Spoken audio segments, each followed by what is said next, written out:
l'affaire Ndiaga Seck di ku turam siiw lool ci weekend bi ñu génn ginnaaw bi ñu ko tuddee ci benn dossier boo xam ni mi ngi xewoon Linguère bu ngeen fàttalikoo bésu 20 avril 2026 traité woon nañ fi benn dossier ñeel ñoo xam ni dañ leen di wooyee borom ñaari tur yi muy dossier bu xewoon Linguère gannaaw bi nga xamante ni nii commissariat urbain bu Linguère dafa tegoon loxo lu toll ci fukki doomi aadama ak juróom-ñett bésu 19 avril 2026 ba gannaaw gi ñu dolliwaat ci yeneen ñeent doomi aadama muy ñaar fukki doomi aadama ak ñaar yi nga xam ni boole na leen ci dossier boobu noonu police dippee leen un réseau criminel organisé ndax lan leen di toppee jéggi na dayo lool ba dig buy division des investigations criminelles ñu déployé woon ko en renfort mu dem Linguère ngir xóotal enquête bi xool ndax am na ci yeneen ramification yoo xamante ni mënees nañ ko ci nemmeeku ñu leen doon toppee groupe boobu noonu muy réseau criminel organisé boobu mbootaayu def katu ñaawteef harcèlement sexuel maanaam di xupp nit ngir sekk ak moom ci wàllum sëy incitation à la débauche di xirtal nit ki ci mbon diffusion d'images pornographiques di fësal ak nataal yoo xamante ni tegginewul waaye aussi acte contre nature muy mbiru borom ñaari tur yi mais également transmission volontaire du VIH ñoo xam ni ci seen cooba rek bopp dañuy wàlle jàngoro ji nga xamante ni mooy VIH sida ci ñooñu ñu tegoon loxo ca Linguère bu ngeen fàttalikoo mu amoon ci kenn kuy wuyoo ci turu Ahmadou Lamine Dia moom mi ngi am 49 ans ñeent fukki at ak juróom-ñeent di ab liggéeykat ca entreprise privée bu ñu naan CSE dëkk moom Ahmadou Lamine Dia ci ab gox bu ñu naan Medina Ndiaye nekk ci Daara Jolof moom nag bi ñu ko dégloo woon moom Ahmadou Lamine Dia reconnaître na ni moom ci borom ñaari tur yi la bokk ci catégorie ñi ñuy woo yos maanaam góor ñi nga xam ni ñoom ñooy sàkku seeni moroomu góor moom tamit ca la ko ca dugal nee na ab nit koo xam ni ma nga bawoo réew Cap-Vert di ab métis cap-verdien moo ko initié moo ko dugal ci mbiru borom ñaari tur yooyu waajooju di wuyoo ci turu Rodriguez laaj nañ ko itam ndax en dehors Rodriguez boobu noonu nga xamante ni nee na moo ko dugal ci biir mi am na ñeneen ñu mu jot a sekkal dëggal na ko ne am na yeneen partenaires yoo xam ne jot naa sekk ak ñoom yamul ci loolu daf ci boole li nga xamante ni nii mooy des preuves yi wane ni sekk naak yeneen i moroomu góoram jaarale ko ci ay déclaration yi mu def jaarale ko ci ay images yu mu fournir waa police bu Linguère jaarale ko également ci ay échanges yu ñu mën a dippee ay échanges compromettants ay waxtaan yoo xam ne yu jékki dayoo diggante ay góor yu koy sekk bu ñu xaymaa messages yi toll ci une quarantaine lépp ñeent fukki messages éléments yooyu nag jamono jooju ba ngeen ko déggee ñu ne dafay mettre en cause ci nit ñooñu noonu am na ci ay célébrités am na ci ay personnalités yoo xamante ni ñu xam lañ te police wala boog commissariat urbain bu Linguère mi ngi seen i tànk ci lëkkaloog waa division des investigations criminelles muy waa DIC. parmi personnalité yooyu nag ñu doon tudd ci la turu Ndiaga Seck génnee Ndiaga Seck am lu toll ci juróom fukki at ak benn 51 ans liggéeyam di wàllu comptable de profession mais tamit jiite mouvement bi nga xamante ni mooy Sénégal First ñi ñu ko ràññee nag li tax turam siiw mooy ku ñu daan gis la ci ay yëngu-yëngu yi nga xamante ni parti bii di Pastef mi ngi koy amal moom Ahmadou Lamine Dia moo cité ki nga xamante ni nii mooy Ndiaga Seck parmi partenaires yi nga xam ne jot naa sekk ak ñoom. ne loolu yàgg na sekk naag moom par le passé dans le passé boog mais dem nañ ba benn jamono gisanteetuñ amatul ay nouvelle am bu weesoo li nga xamante ni nii mooy aveu yi nga xamante ni moom Ahmadou Lamine Dia def na ko dafa mettre li nga xamante ni nii mooy enquêteurs yi à leur disposition ay éléments de preuve maanaam ay waxtaan yoo xamante ni nii sekkoon na ko ak ki nga xamante ni mooy Ndiaga Seck yi wane ni ñoom ñaar wala ca la mu wax sekk nañ benn relation boo xamante ni nii daanaka ñaar ñu nekkoon la. bi ñu xoolee messages yooyu c'est des messages yoo xam ni mi ngi daté diggante octobre 2010 jàpp mars 2013 seen waxtaan ñoom ñaar Ndiaga Seck ak ki nga xam ne mooy Ahmadou Lamine Dia ñu gis ni ci biir waxtaan yi am na ci ay kàddu yoo xam ni ñi ngi essayé di ko njar ko nu mu gën a neexee ci neex a déggee donte wax yu xaw a doy waar la am na ci benn message boo xam ni dafay wane ñaar ñoo xam ni jot nañu sekk ba ca ëllëg sa kenn ki di envoyé message moroomam naan ko démb mbir mi xawoon na mucc ayib mu am ci beneen message boo xamante ni nii la muy wane mooy kenn ki di apprécier li nga xamante ni nii mooy partenaire am di ko apprécier ci cawarte ci li nga xamante ni nii mooy wàllum sëy am na ci beneen message boo xam ne la muy firndeel mooy ñaar ñoo xam ni sekkoon nañ ba gëj a gisee kenn ki naan sa morom namm naa leneen ak leneen ak leneen loo xamante ni nii xëy na neexut a dégg ci kàddu enquête yooyu noonu à travers message yi nga xam ni jot nañ ko retracé diggante Ahmadou Lamine Dia ak kii di Ndiaga Seck di attester wala di wan enquêteurs yi que ni ñii dañu sekkoon ab relation ndax waxtaan yi kat mi ngi war a am diggante ñaar ñoo xamante ni am na lu ñu jot a sekk ginnaaw éléments yooyu noonu muy des éléments techniques ci la ñu tegee loxo kii di Ndiaga Seck bésu aljuma yam ak fukki fan ak juróom 15 mai ci atum 2026 bii muy investigation yi nga xam ne waa division des investigations criminelles mëne nañ ko ba localiser kii di Ndiaga Seck ci benn gox bu ñu naan cité Petrosen fa lañ ko localiser bi ñu ko localiser ba pare bésu aljuma vers 14h ñu fekk ko ca barab ba mu nekk teg ko loxo te moment bi ñu koy teg loxo sax moom Ndiaga Seck mi ngi doon di waaj nekk ci waajtaayu dem Makka bañ ko yóbboo dig nag ci lañ ko yëgal li tax ñu teg ko loxo mooy moment bi ñu koy jàpp wala moment sax bi nga xam ne moom Ndiaga Seck mi ngi woon di vaquer ses occupations dafa amoon lu ñuy woowe opposition de sortie du territoire maanaam dafa am gannaaw enquête yi nga xam ne commissariat urbain bu Linguère def nañ ko dañu jébbal police des frontières ne Ndiaga Seck bii bu leen ko bàyyi mu génn dëkk bi ci lañ ko yëgalee waa DIC yëgal ko boobu mi ngi Dakar gii xamal ko ni dafa am opposition de sortie dañ koy tere mu génn réew mi ci lañ ko jàppee acheminé ko yóbbu ko commissariat urbain bu Linguère bi nga xam ni ñoom ñoo hérité enquête boobu noonu ñoo koy mëne biñ ko jàppee nag déglu nañ ko moom Ndiaga Seck biñ ko dégloo tegal ko message tegal ko numéro bi nga xamante ni moom numéro am la moom Ndiaga Seck moom ci wàllu boppam weddiwul ni lii ay message am la lii téléphone portable am la moom moo ko bind waaye la mu weddi mooy nee na la Ahmadou Lamine Dia wax ne sëkk naag moom lu bari yoon nee na loolu da ko weddi musul am ñoom ñaar musuñoo sëkk d'après Ndiaga Seck li mu wax ginnaaw loolu def nañ lu ñuy woowee confrontation maanaam boole leen ñoom ñaar taaj leen ku ci nekk wax li nga xamante ni mooy sa version kii di Ndiaga Seck wëy di weddi waaye kii di Ahmadou Lamine Dia dafa persister dëggal ni ñoom ñaar xamante nañ daan nañ daje yàgg nañoo sëkk ay mbir li nga xamante ni nag mooy mbir ma muy Ndiaga Seck yamuñ ci loolu jël nañ ko dégluwaat ko ci yeneen yoo xamante ni nii ñeel na ndax dafa am ñeneen en dehors Ahmadou Lamine Dia bu dee ni am na daf ko sëkk nag yeneen i góor biñ ko laajee loolu dafa ne yàgg na jot ay message ay nit yoo xamante ni dañ koy def ay proposition ngir sëkk ak moom te nee na loolu mi ngi am ginnaaw benn harcèlement daf ko sax tuddee harcèlement ne dañ ko wéy di ko harceler gannaaw ab soxna moo defoon benn vidéo ay jamono wax ni moom ki nga xamante ni nii mooy Ndiaga Seck ci borom ñaari tur yi la bokk ba tax muy recevoir ay messages yoo xam ne ay di dañ koy harceler di ko envoyer ay messages yoo xamante ni mbiru sëy la bi ñu ko laajee nag yow ban réaction nga doon am mu ne daf doon waxtaan ak ñoom di dalal seen xel ngir génnee leen nee na d'après li mu wax ci mbir yooyu nga xamante ni nii ñoom ñi ngi ci doon nekk bi loolu weesoo nag ñoom ñi nga xamante ni ñooy waa DIC jël nañ li nga xam ni mooy téléphone portable am jébbal ko waa DSC muy division spéciale de lutte contre la cybercriminalité ngir def lu ñuy woowee une investigation wala boog une exploitation technique par rapport ak téléphone am portable am est-ce que li mu wax ni ay nit dañ ko doon proposer mu leen di rejeter wala boog di leen jéem a ñaax ngir ñu génn ci loolu ci mbir yooyu ndeem dëgg la am déet ginnaaw gi aussi loolu beneen pàcc la ci enquête bi am na beneen pàcc ci enquête bi muy wax naa ni en dehors mbiru mbootaayu def ko ñaawteef bi transmission volontaire bi dañuy seet gannaaw transmission volontaire boobu ndax nit ki dafa amee jàngoro ji nga xamante ni mooy sida bu ñu xoolee ki nga xam ne mooy Ahmadou Lamine Dia moom les résultats dafa wane ni il est porteur du virus maanaam dafa amee jàngoro ji kii di Ndiaga Seck nag ginnaaw bi ñu defee test yi gis nañ ni ces résultats dafa négatif maanaam gis nañ ni amul jàngoro ji nga xamante ni mooy sida teewul dinañ ko présenter devant le juge d'instruction mu caytu la nga xamante ni nii wala boog doyen des juges caytu la nga xamante ni mooy dossier bi nga xam ne moom Ndiaga Seck ñu ngi ko ciy toppee mbootaay def ko du ñaawteef acte contre nature maanaam góor goo xam ni dafay sëkk ak moroomi góoram waaye moom dugguleet dafay fekki yeneen doomi aadama yi ma lim sànq te ñu tegoon leen loxo toll ci ñaar fukki doomi aadama ak ñaar ñi nga xam ni kii di doyen des juges bu tribunal bu Louga jotoon na leen placer mandat de dépôt depuis mois d'avril donc Ndiaga Seck dafay nekk ñaar fukki doomi aadama yu toftal ñett yi nga xamante ni nii bu dee ni doyen des juges daf ko placer mandat de dépôt selon les éléments yi nga xamante ni nii am nañ ko à leur disposition mais di fàttali ni yamul rek ci Ndiaga Seck enquête bi mi ngi wëy ba jamono jii may wax ak yéen am na ci lu toll ci fukki doomi aadama ak juróom-ñaar yoo xamante ni nii ñi ngi leen di wër am na benn avis de recherche boo xamante nii ñi nga xam ne ñooy commissariat urbain bu Linguère ñu ngi koy mëne fukki doomi aadama ak juróom-ñaar yi nga xam ne ñi ngi ci ay secteur banqaas yu wuute ñi ngi leen di topp di leen wër jamono ji ngir mën leen teg loxo ñu leen di toppee li nga xam ne mooy groupe boobilee wala dossier bi mbootaayu def ko tu ñaawteef harcèlement sexuel incitation à la débauche collecte de données à caractère pornographique diffusion d'images à caractère pornographique mise en danger de la vie d'autrui transmission volontaire du VIH mais aussi acte contre nature donc loolu la ñu mën a jàpp soxna Ramatoulaye par rapport ak ce dossier ñeel ki nga xam ne mooy Ndiaga Seck.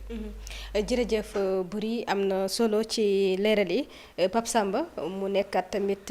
beneen dossier boo xamante ni ginnaaw Pape Cheikh Diallo Djiby Dramé ak ki nga xamante ni moom mooy As Dione yaakaar naa Ndiaga Seck bokk na ci ñuy tudd ci borom ñaari tur yi ci dossier boo xamante ni jur na polémique bu rëy ci biir réew mi. effectivement je pense que depuis week-end bi sax mën naa ne arrestation la boo xamante ni ça a fait beaucoup parler mais ça a fait beaucoup parler il faut le dire parce que doon nañ ko gis peut-être ci ay événement au Pastef doon nañu wax ni da doon revendiquer ay relations d'amitié avec le premier ministre Ousmane Sonko moo tax ñu gis coow li ci am yëpp nag déjà il faut qu'on parte du contexte et des faits c'est-à-dire que ci lan lañ ko jàppee mbirum góor jigéen dañ koy xeex Sénégal et tout le temps ñun dañ koy wax il faut qu'on sorte des hommes wala des personnes yi nga xamante dañuy bëgg personnifier le débat depuis le début par rapport ak arrestation yi quel a été le discours ñun boo xamante ni yàgg nañ ko tenir fii ci plateau bi que ce soit Pape Cheikh Diallo que ce soit Djiby Dramé ak ku mu mënti nekk ci biir réew mi que tu sois dans le gouvernement que tu ne sois pas dans le gouvernement nga nekk homme politique ak fépp foo mënti féete nañ la génnee ñëpp mën ko xam c'est-à-dire que loolu y a absolument rien de compliqué parce que mbirum góor jigéen amul koo xamante ni génnee nañ ko ci donc ak ku mu munti nekk ci biir réew mi si les gens trouvent que il y a effectivement des éléments probants mais dañ koy traiter ba pare dañ ci war a wax parce que la personne n'est pas importante mais c'est par rapport à l'acte bi mu nekk di commettre moom moo am solo donc débat biñ ci gis te loolu sax xëy na naa ci ñëw après biñ ci gis fan yi avec les manipulations ak yooyu c'est-à-dire que c'est même contradictoire ci ñi koy wax te loolu dinaa ci ñëw mais par rapport ak fait bi effectivement ce sont des faits extrêmement graves parce que ñu ngi ciy wax lépp lu nga xamante ne affaire mbirum góor jigéen mu ngi ci collecte de données yi nga xamante ne ñu ngi ko ciy tudd et c'est dans la même ligne ba biñ nekk di wax depuis le début c'est-à-dire que mbirum góor jigéen tous les secteurs boo dem ci société bi di nga ko fa fekk di nga ko fekk ci homme de média yi di nga ko fekk ci homme de culture yi di nga ko fekk ci homme politique yi bépp secteur boo munti dem mais jàpp nañ fa ay nit ci mbirum religion c'est-à-dire que loolu en fait c'est répandu fépp foo dem ci société bi di nga ko fa fekk et loolu nag moom mooy solos traque bi ñuy def parce que il faut dire les termes c'est une traque parce que gis na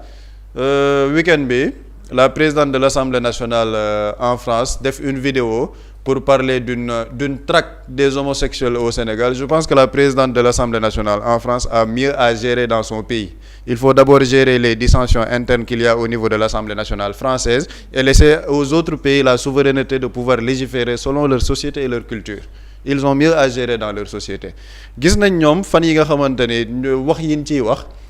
naan c'est une traque mais effectivement ñun suñu réew mais c'est-à-dire que dañuy bañ mbirum góor jigéen. looloo tax ñu dugal loi boo xamante ni dafay durcir les peines ci mbirum góor jigéen parce que suñu société moo mel noonu suñu société moo ko laaj ce n'est pas seulement une question de religion c'est aussi une question de société et de valeur képp ku ci mënti nekk dañ lay dem traité ji et c'est très important sax qu'on sorte des hommes politiques ne ci mbir mi lañ nekk parce que loolu lan lay wane c'est pas parce que tu es un homme politique que nit ñi dañ la nëbbal dinañ la làq-làqal ba kenn du wax ci penc mi ne effectivement yow yaa ngi ci mbirum góor jigéen ak ku mu munti nekk que tu sois dans la magistrature que tu sois ci force de défense et de sécurité parce que am nañ ci benn cas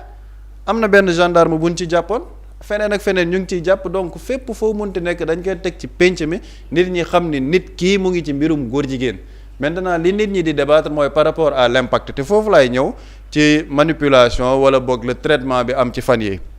xam nga malheureusement dafa am ñoo xamante ni dans ce pays c'est-à-dire que ñoom dañoo yàqamti Ousmane Sonko lépp lu jëm lu laale ci mbirum Ousmane Sonko rek ñoom am nañ benn lekk quoi boo xamante ni war nañu mën a wax mais ils sont même contradictoires avec eux-mêmes parce que tey jii ñoom tout le temps ku ñu jàpp pour le cas de Pape Malick Ndour dañu ne Ousmane Sonko moo ko jàppalu waaw bu dee Ousmane Sonko moom mooy jàppalu nit ñi ci biir réew mi kon moo jàppalu Ndiaga Seck logique pour logique bu dee moom mooy jàppalu kay kon moom moo jàppalu Ndiaga Seck et encore mieux ñu naan xaritu Ousmane Sonko mais qui a introduit la loi wala le projet de loi pour le durcissement des peines ce n'est pas Ousmane Sonko Ndiaga Seck ñan ñoo ko jàpp du gendarmerie ñoo ko jàpp waa DIC ñoo ko jàpp DIC ils émanent du ministère de l'intérieur bu doon yeneen régime yi fi nekkoon Ndiaga Seck kenn du ko jàpp parce que dañ naan dafa jege pouvoir bi mais il a été arrêté mais loolu ndax dafay wudd que ni li fi woon dafa tàmbali di soppeeku ndax souvent am na yenn mbir yoo xamante ni buñ ciy tudd nit bu fekkente ni da nga bokk ci nguur wala nga jege rek yu ci bari dañ koy nëppal. mais absolument c'est-à-dire que man j'aurais pu comprendre coow li bëri parce que ñoom ñu ngi ci doon wax naan waaw mbirum góor jigéen yi buñ ci duggee dinañ ci jàpp ñoo xamante ni parce que am na benn xaritu Ousmane Sonko boo xamante ni ñu ngi koy tudd ci mbirum góor jigéen waa léegi jàpp nañ ko léegi yéen kay yéen li ngeen di jubilé da ngeen ci war a féliciter waale Ousmane Sonko parce que Ousmane Sonko moo dugal loi boo xamante ni permettre na nit ñi di topp mbirum góor jigéen yi ba enquêtes yi dem ci kooku nga xamante ni nee nañ xaritam la ba ñu jàpp ci xaritam te kenn protégé wu ko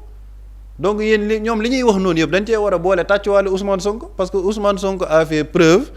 tey jii dem nit ki nga bokk ci man wala nga bañ a bokk ci man te boo gisee boo li ma ci gën a def ay ree ñu commencé génnee ay photo ne waaw Ndiaga Seck doon na participer ci ay affaire de Pastef saa yi fii ku ñu fi génneel say photo nga jommi de am na ñu fi jàpp fii mais franchement ils étaient avec des hommes politiques et il faut ñu génnee genre relation yooyu xam nga mu ngi mel ne tey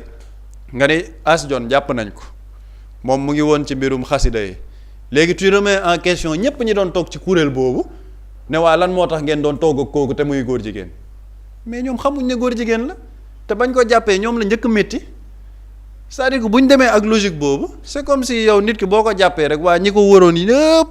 ñooñu daal ils sont en question parce que waa dañoo nekkoon ak góor jigéen c'est-à-dire que il faut qu'il soit un peu plus intelligent dans la manière de combattre politiquement parce que man jàppoon naa ne nag ñoom depuis 10 ans jéem nañu ay affaire de mœurs jéem nañ lu nekk sottiwul il faut être beaucoup plus ingénieux et créatif dans la manière de combattre mais munoo ko lal ci mbir yi man moo tax j'ai été choqué de voir toute la réaction kaaw Ndiaga Seck maanaam coow li mu jur man ban coow la war a jur góor jigéen la gu ñu jàpp ci mbirum góor jigéen on va le traiter comme les autres góor jigéen yi ñu mës a traité lan moo ci nekk nouveauté c'est parce que mu ngi parti Pastef mais kii a xëy na boog ñoo jàpp Ousmane Sonko sanctifié ko jàppee Pastef benn parti boo xamante ne ay walliw rek a fa nekk nit ku mais saa ay biir Pastef du ay walliw kese ñoo fa nekk tout mouvement collectif boo xamante ne ay nit ñi ngi fa dina am ñoo xamante ne ay njublang lañ dina am ñoo xamante ne xëy na ñu ngi def ay tooxi doona mais loolu tu ne peux pas l'imputer à la personne qui dirige ce mouvement bu dee loolu la surtout ñi nga xamante ne ñoo koy wax muy waa APR yi parce que je reviens vers eux ndax ñoom kuy wër ñu ñàkk jom ba dajeeg waa APR jàppal ñoom ils sont en train de parler du cas de Ndiaga Seck mais ils ont mieux à traiter en interne ki ñu dénk seen wàllum stratégie dafay défendre góor jigéen bind ko xaatim ko en 2018 une chronique ba tey jii publiquement il ne répondra pas sur ça il n'a qu'à donner sa position par rapport aux homosexuels dans leur parti politique am na ku doon défendre góor jigéen def ci chronique na ci wax ñoom ils ont mieux à gérer en interne par rapport à ça bu dee dañ ko bëgg def une arme politique je pense que loolu sax waruñ ko def une arme politique si on est des gens très civilisés yu comprendre politique nu muy nekk di doxee damaa jàpp ni dañ ko war a traiter mooy Ndiaga Seck mu ngi ci mbir mi quel a été son impact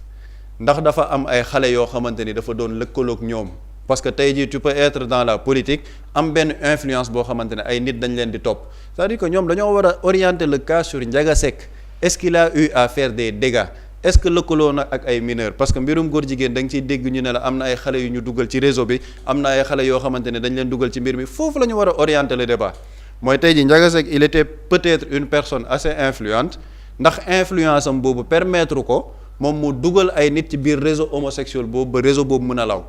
voilà le questionnement bi nit ñi war a am par rapport au cas de Ndiaga Seck c'est-à-dire que man mu nekk xaritu Ousmane Sonko bañ a nekk xaritu Ousmane Sonko je ne vois même pas l'importance dans ce dossier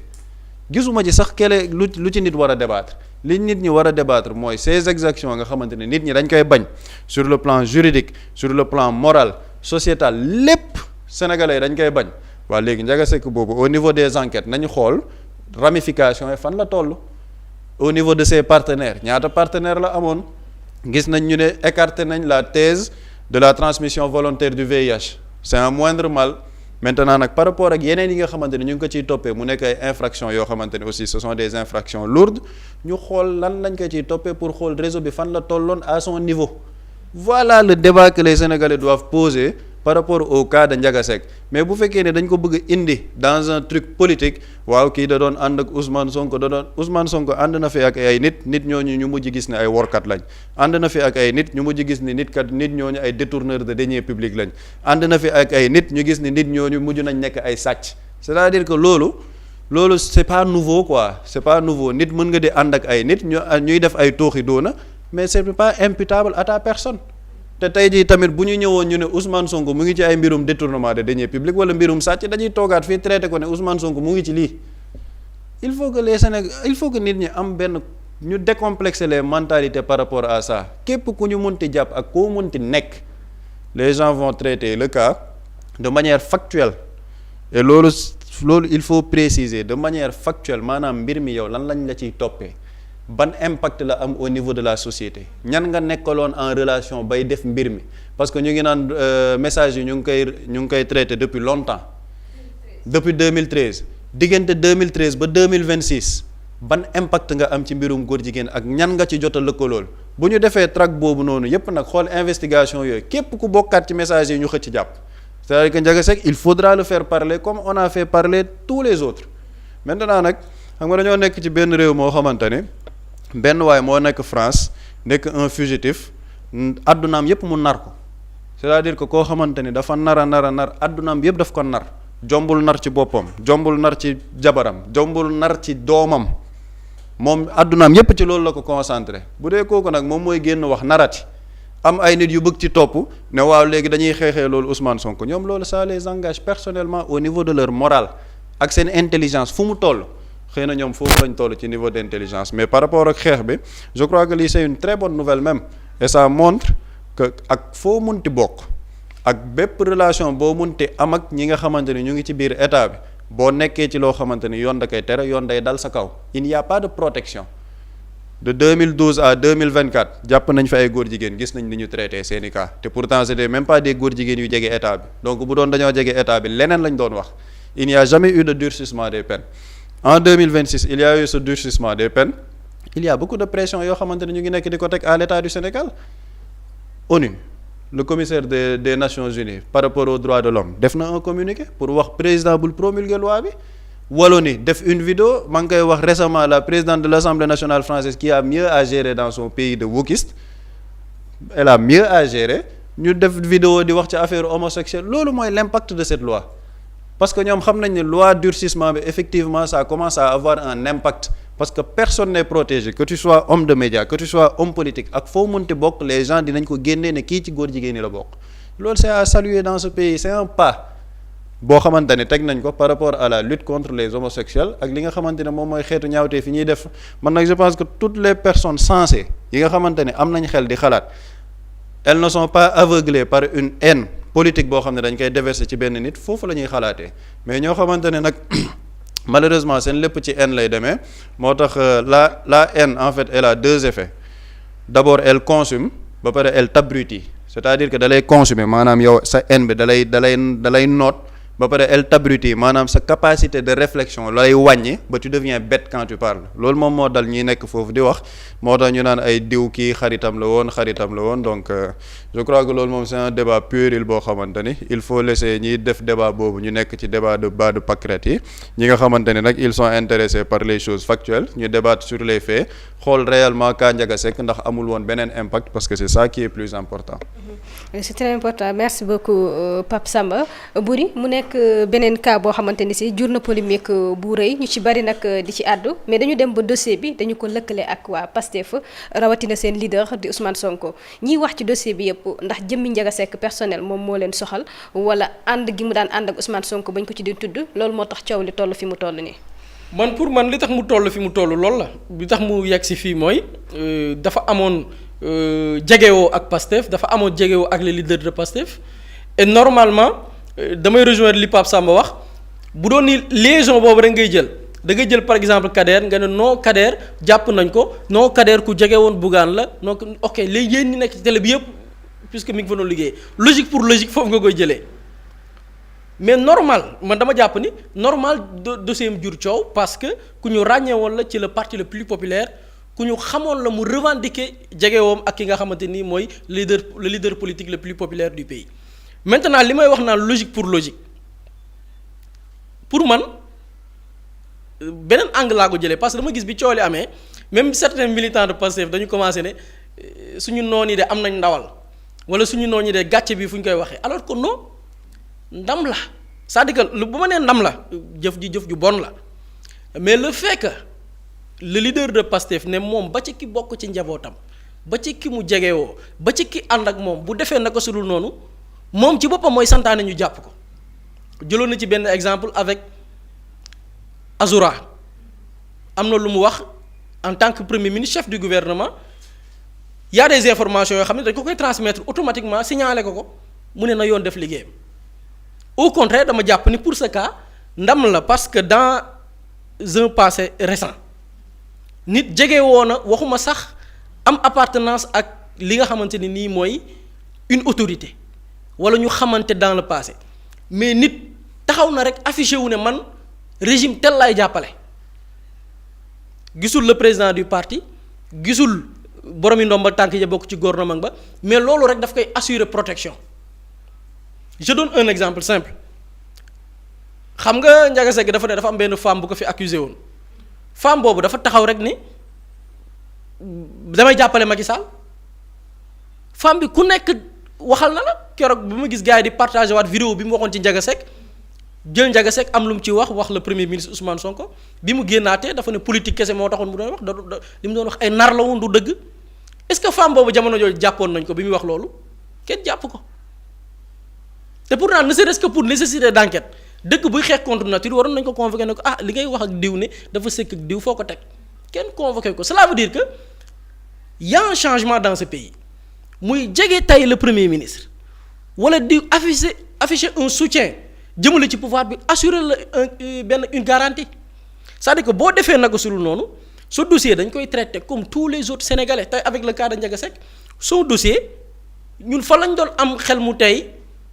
mooy ñu ne son dossier mi ngi jib ñu koy ndëppal bi ñu ko jàppee xam lu ñu ko wax da nga am une opposition de sortie du territoire fii Sénégal nit taxaw na fi saaga toute une communauté ñu jàpp ko libéré ko defal ko visa na ko génnal dëkk bi daaw am na fii Sénégal on te dit que Ndiaga Seck bi ñu ko jàppee dañ ko ne yow commissariat urbain bu Linguère def nañ seeni enquête gis ni ci mbir mii dañ la ciy tudd ba tax ñu émettre benn mandat boo xamante ni nii dañ ko envoyé à la police des frontières pour que doo génn dëkk bi yow dañ waxante dëgg lii dans une époque fii au Sénégal du am au contraire da lay jéem sax rawale te gëm naa ne man boog li ma gëm renseignement boobu noonu le premier ministre ñàkkul xam na ko en tant que chef de l'administration parce que police Pape Samba dafa souligner benn liaison bu am solo police mi ngi tënku ci ministre de l'intérieur kenn moo diriger ministre de l'intérieur Bamba Cissé ku ko xam ko sa proximité avec Ousmane Sonko ñàkkul ni sax xëy na yëg na dossier bi mais na yoon def liggéeyam buñ ko waree jàpp nañ ko jàpp buñ ko waree enquête nañ ko enquête bu dee ni moom à travers réseau boobu mu bokk il a fait des dégâts parce que dossier bi nga xamante ni moom la ñu jàppee Ndiaga Seck bu Linguère bi mooy xale bi ma doon wax te mu am 17 ans ñu ko doon harcelé am ko doon harcelé di ko woo pour mu sëkk ak xale bi ci même dossier boobu la c'est le même dossier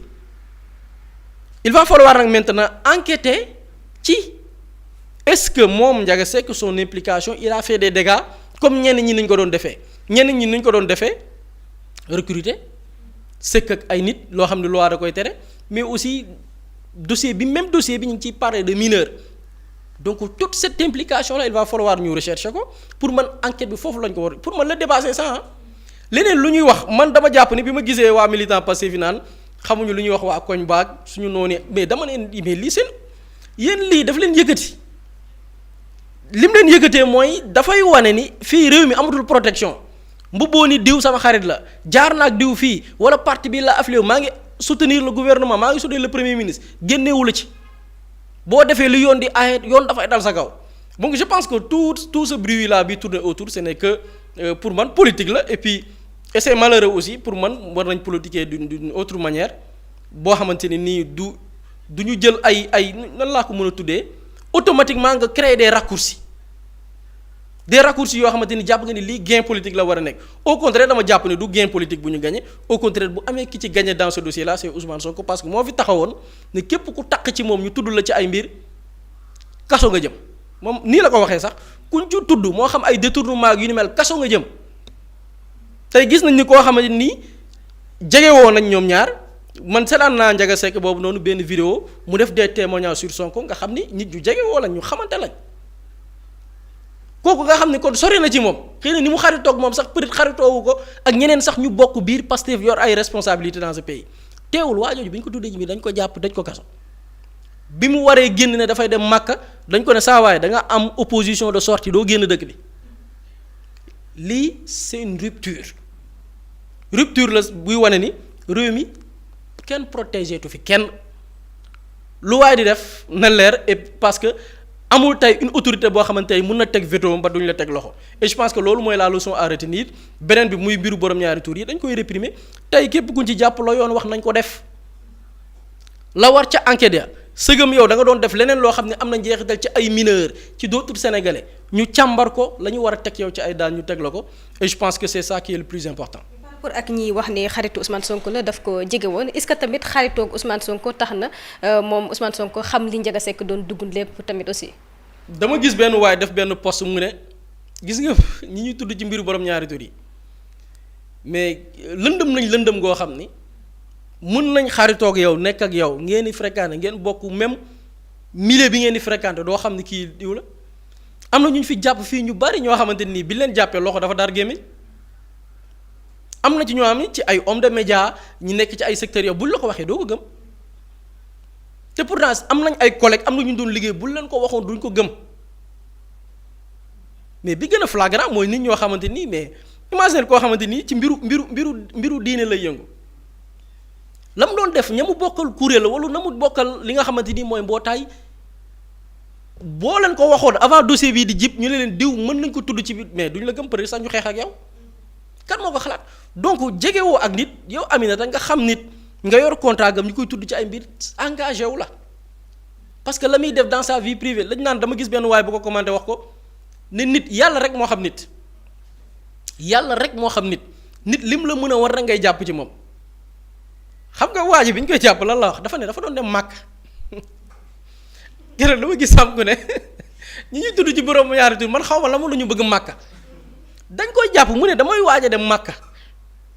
yow léegi imaginer koo xam ni yéen a ngi nekk au quotidien waxtu julli du ko raw xëy na sax yow nga xaw a sàggan ci julli mais moo la gën a fonk julli téeméeri junni yoon te dañ naan julli sax dafay raxas xol dafa lay génnee ci mbon bu dëggoo bu wér nga gis Aminata nit ki boo wooree mu woor xëy na sax moo la dàq woor dafay gunge koor di gàttandu koor Aminata nga yor alal yow nga ne pareeguma pour dem màkka moo la dàq dem màkka day umra day aji màkka ñu koy woowee allaaji wala ajaa Aminata kii ku la yee ci guddi ne la kii ci lii doo ko gëm moo tax waa ji ne nit suñu borom rek moo ko xam nit a lëndëm et malheureusement man dama jàpp ni ce dossier comme j'ai l'habitude de le dire nekkuñ lu dul ci début dossier bi on parle de célébrité on parle d'acteurs yi nekk dans divers secteurs xam nga on parle de 17 personnes yi ñuy topp yi nga xam ne ñu ngi dans différents secteurs dossier bi man amul dossier bi dara mënut dama am ko ma ko doon waxtaanal ma ne ko man de dossier bi dara du ma ci choqué lu ma ci dégg c'est xaw ma ëllëg nu muy mel de mais lu ma ci dégg du ma choqué parce que ku ne mën nga ko ci dégg parce que am na ñu ciy tudd tey ku la yeewoon démb ne la ñii ci lañ doo ko gëm et je pense que li ci am solo mooy enquête bi dem jusqu'au bout képp kuñ ci tudd ñu topp la topp yawar daan yi nga xamante ni tey moom la ñu prévoir suñu dëkk muy durcir les peines ba képp ku ko def xëy na nga mën a tëdd 10 ans te juge bi ñu tënk ko ci loo xamante ni yow du loo daan lu yées juróomi at loi yooyu noonu ñu appliquer ko bañ ci dellu ginnaaw parce que y a les pressions ab Samba wax na y a une forte pression et pression bi dina gën a bari bu fekkee ni tey am na ci ñoo xam ne ñi ngi dans des secteurs très influents yoo xam ne jàpp nañ leen donc pression boobu nag dëgër la laaj